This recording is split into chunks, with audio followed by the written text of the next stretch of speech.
Fate Likes to Play by Sierra Steinbrecher.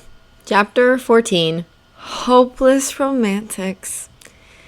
Tired and still mildly frustrated, Hiccup pushed open the doors to his room and just stared.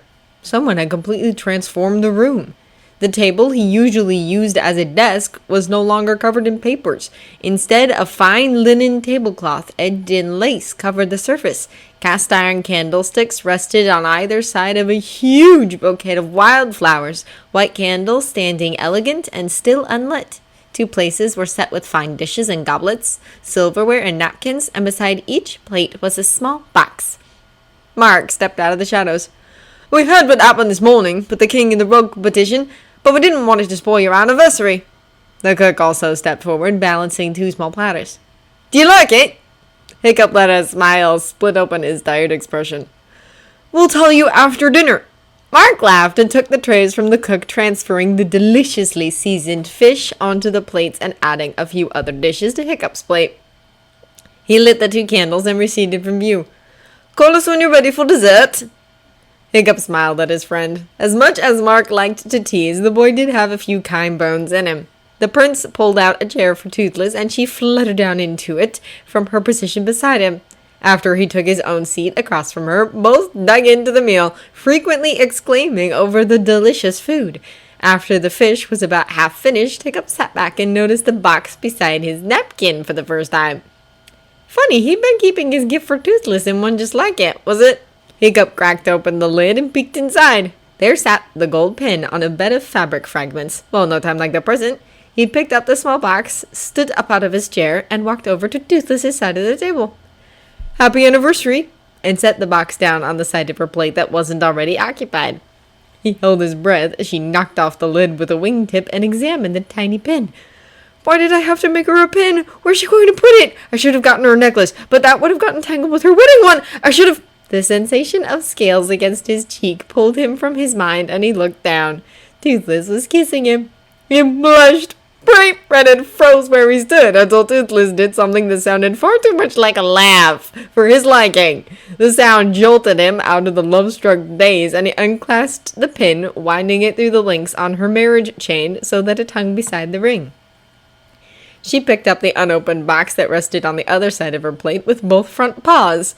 Hiccup realized what it was a moment later when she held it out to him. "Really? You got me something? Well, that's... She made that amused snort, or was it a huff mixed with a small roar, as he took the box with a sheepish expression and opened it, setting the lid on the table. A beautiful green scale was strung on a bit of blue silk. "Toothless! She flapped up from her chair, sending the candle flames dancing. She reached into the box, picked up the loop in her mouth, and dropped it on top of his head. Hiccup laughed at the bit of jewelry dangling over his nose as Toothless landed back in her seat. He untied the string and retied it behind his head so the silk encircled his neck, letting the beautiful pendant rest just below the hollow of his throat.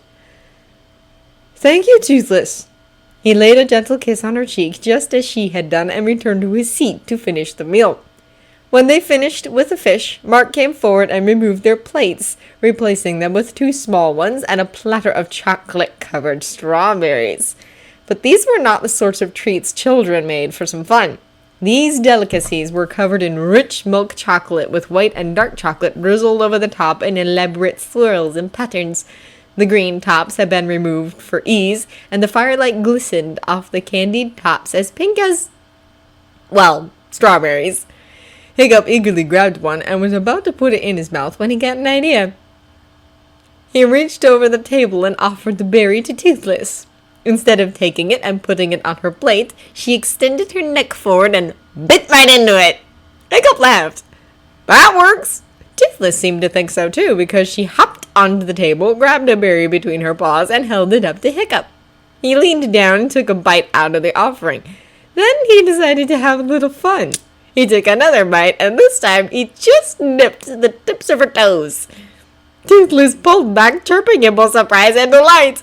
Hiccup laughed at the movement and held out a chocolate confection. Toothless returned the favor and somehow fit the whole thing in her mouth at once, nipping at his fingers with her little gums. They finished the whole platter that way, teasing, biting, and generally having a splendid time. Mark removed the tray as the two got ready for bed, Hiccup changing into his nightshirt and Toothless working the chain off her head. Soon the couple was fast asleep, and those watching headed for their own rooms and blankets. Toothless rose out of the bed, leaving her green dragon skin in between the sheets.